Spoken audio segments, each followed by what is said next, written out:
play with. And then after a few weeks, those cubs are too big and can no longer be used for that.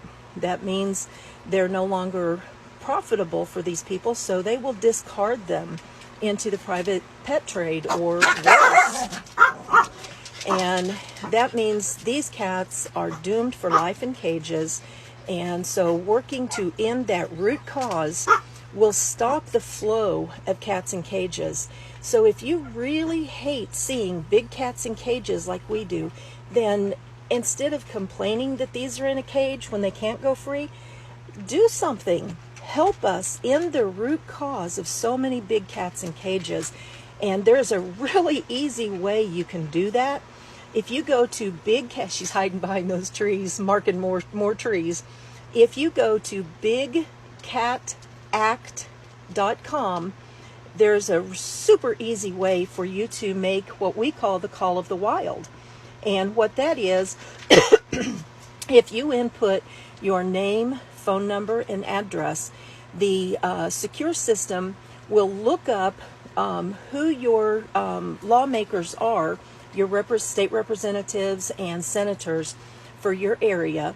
Will look up their phone number, will dial their phone number, and connect the call to you.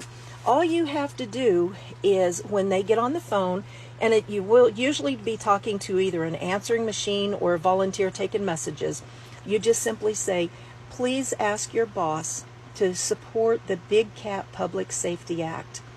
And that's all you have to do. Then wait, that call will disconnect, and it'll connect you to your next senator or state representative. It takes 2 to 3 minutes.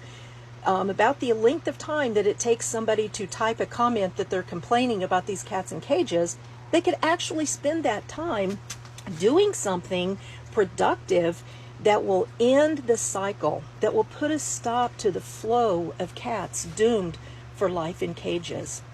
Do you care enough about saving tigers to give 2 or 3 minutes to make that call?